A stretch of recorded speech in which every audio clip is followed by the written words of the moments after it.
Hello my dear friends, welcome back to my YouTube channel. So আজি মই শিকাম voice sense. So voice sense কেনেকৈ কৰে আৰু active to passive, passive to active.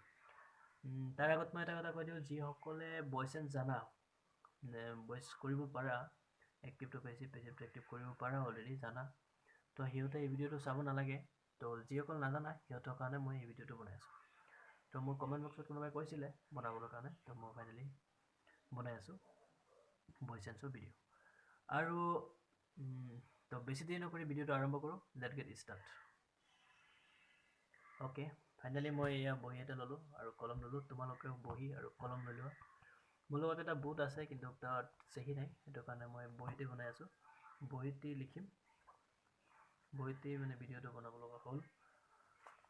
আৰু তোমালোকে যদি টেন্স জানা তেতিয়াহ'লে বহুত ভাল কথা, তেতিয়া ভইচ চেঞ্চত ইমান প্ৰব্লেম নহ'ব. যদি টেন্স নাজানা তেতিয়া প্ৰব্লেম হ'ব. তো সেইটো কাৰণে আগত টেন্সটো ভালকৈ শিকি ল'বা, তাৰপিছত আৰু প্ৰব্লেম নহ'ব ভইচ চেঞ্জ কৰোঁ.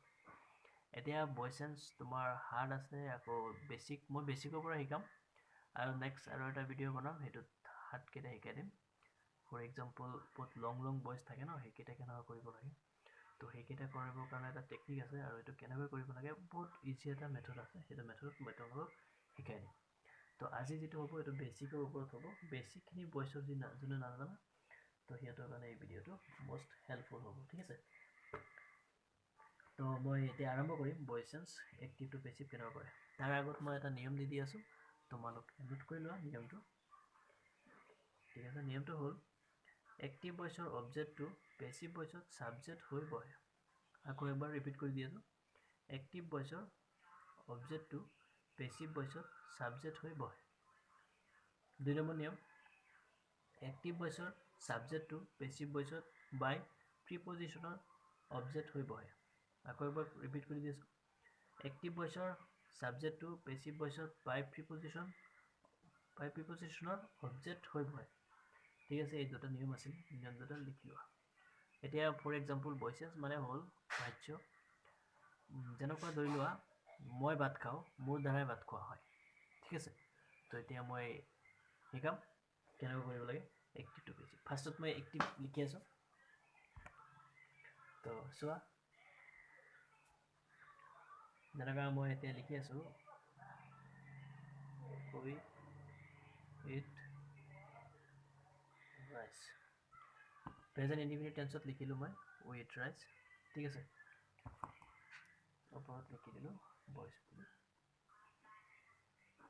অসমীয়াত বাচ্ছা বুলি কোৱা হয়. তো এতিয়া ফাইনেলি এক্টিভৰ পৰা পেছিভ কৰিম, কেনেকৈ কৰিম চাবা, ভালকৈ ধ্যান দিবা. এইটো হ'ল যে উইটো হ'ল আমাৰ ছাবজেক্ট আৰু এইটো হ'ল আমাৰ বাৰ্ব, মেইন বাৰ্ব, ঠিক আছে? কি কয় বাৰ্ব বুলি কোৱা হয়, বি দিলোঁ, আৰু এইটোক কোৱা হয় অবজেক্ট, ঠিক আছে? তো এতিয়া subject plus verb plus object এইটো ফৰ্মেশ্যন হয়, আৰু বাৰ্ব এইটো 1 হয়, ঠিক আছে? বাৰ্ব 1 2 3 এনেকুৱা থাকে ন, যেনেকুৱা ফৰ এক্সাম্পল ধৰি ল'ব পৰা ইট, এট, ইটেন, ঠিক আছে? এনেকুৱা মানে তিনিটাকৈ থাকে ন, যেনেকুৱা এইটো 1, এইটো 2, এইটো 3. তো মই কি কৰিলোঁ, ইয়াৰ পৰা যিটো 1 সেইটো আনিলোঁ, প্ৰেজেণ্ট ইনডিফিনিট 1 হৈ আহিব, সেইটো কাৰণে মই 1টো দিলোঁ. যদি টেন্স নাজানা তো মই টেন্স এটা ভিডিঅ' যদি বনাই দিওঁ তেতিয়াহ'লে তোমাৰ কাৰণে হেল্পফুল হ'ব, পিছত বনাম মই, এতিয়া ভইচ চেঞ্জটো শিকাই দি আছোঁ.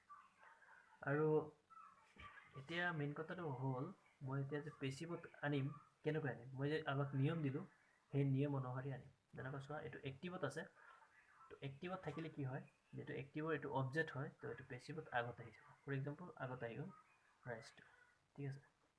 মানে আমি ভাত খাওঁ, আমাৰ দ্বাৰাই ভাত খোৱা হয়, তো ৰাইচটো আগত আহি গ'ল, তো ৰাইচটো হ'ল থাৰ্ড পাৰ্চন ছিংগুলাৰ নম্বৰ, সেইটো কাৰণে ইয়াত আহি যাব ইজ, ঠিক আছে? ইজ কিয় আহিছে, কাৰণ ৰাইচটো থাৰ্ড পাৰ্চন ছিংগুলাৰ নম্বৰ হয়, সেইটো কাৰণে ইজ আহিছে.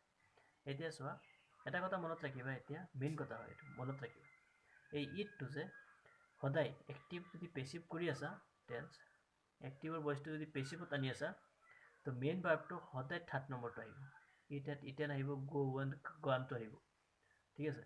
ডুটি ডান ডানটো আহিব, সেনেকুৱা মানে কাম কেম কাম, সেনেকুৱা 3 নম্বৰটো আহিব, ঠিক আছে? তো ৰাইচ ইজ, তো কি আহি যাব, ইটেন আহি যাব, 10 আহি গ'ল, চাইছা? ৰাইচ ইজ 10 আহি গ'ল, এতিয়া আহিব কি এতিয়া মই যে কৈছিলো বাই প্ৰিপজিশ্যন আহিব এয়া বাই প্ৰিপজিশ্যন আহি গ'ল লাষ্টত আৰু উইটো হৈ যাব আছ তো এইটো হৈ গ'ল প্ৰেজেণ্ট ইণ্ডিফিনিট টেন্সৰ এক্টিভৰ পৰা কেনেকৈ পেছিভ কৰে ঠিক আছে আৰু এতিয়া যদি এই টেন্সটো আকৌ যদি তুমি এইটো পেছিভ হ'ল ন এইটো যদি আকৌ পেছিভ কৰা ন তো এক্টিভত এনেকুৱা হৈ যাব ফৰ এক্সাম্পল ধৰি ল'ব পাৰা এই আজটো আছে ন আজটো উই হৈ যাব এইটো যেনেকুৱা উই হৈ যাব এইটো ফৰ এক্সাম্পল ইয়াত যেনেকুৱা আকৌ মই এইটো পেছিভটো আকৌ এক্টিভ কৰি আছোঁ তো আজটো উই হৈ যাব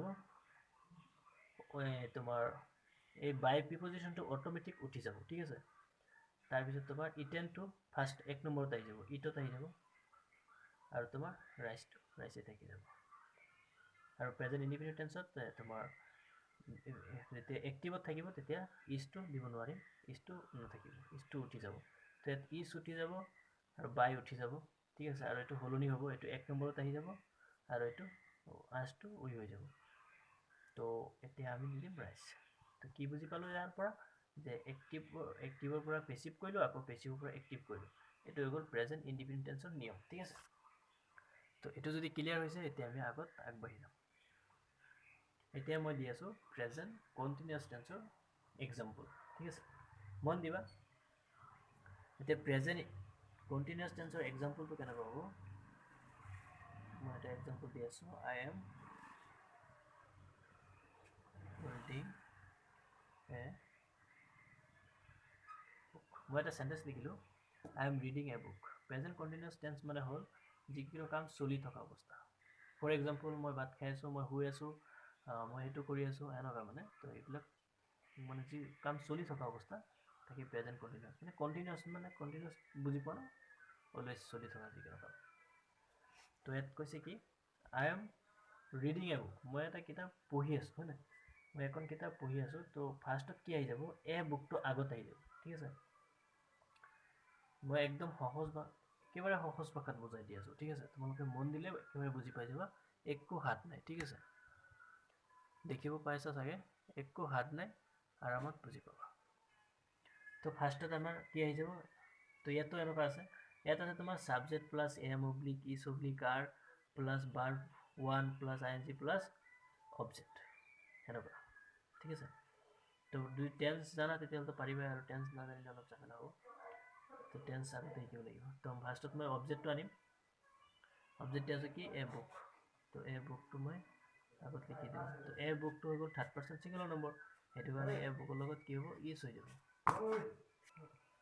তো মই কি কৰিলোঁ তোমাৰ যেটো নেকি অবজেক্ট আছিলে সেইটো মই আগত লিখি দিলোঁ অবজেক্টটো আছিলে তোমাৰ এ বুক তো মই এ বুকটো আগত লিখিলোঁ তাৰপিছত মই চালোঁ কি এ বুকটো হ'ল 3rd person সিঙ্গুলাৰ নম্বৰ সেইটো কাৰণে এ বুকৰ লগত কি দিলোঁ ইজ দিলোঁ ইজটো ক'ৰ পৰা আহিছে কাৰণ এইটো এ বুকটো 3rd person সিঙ্গুলাৰ নম্বৰ হয় সেইটো কাৰণে ইয়াৰ লগত ইজ লাগিছে এতিয়া মন দিবা কি যেতিয়া 3rd person সিঙ্গুলাৰ নম্বৰ হয় এতিয়া ইজ লগাব লাগে এইটো তোমালোকে সবেই জানা আৰু যোনে নেকি টেন্স নাজানা তো টেন্সটো আগত ভালকৈ পঢ়ি ল'বা তেতিয়াহ'লে তোমালোকৰ মানে উজু হৈ যাব ঠিক আছে এতিয়া মন দিম তো এইটো আহি গ'ল এতিয়া চোৱা আই এন জি বস্তুটো আছে ন মেইন ভাৰ্বৰ লগত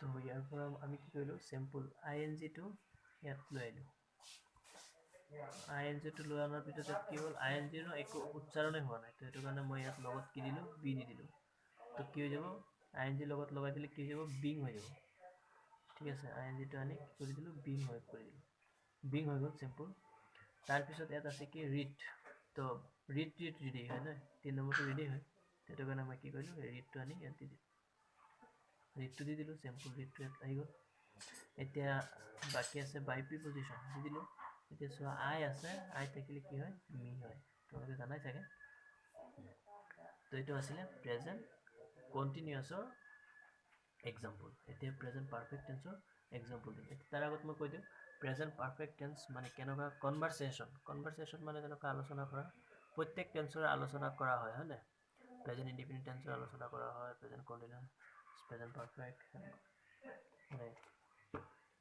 এতিয়া প্ৰেজেণ্ট পাৰফেক্ট টেন্সত কেনেকৈ দৈনন্দিন জীৱনত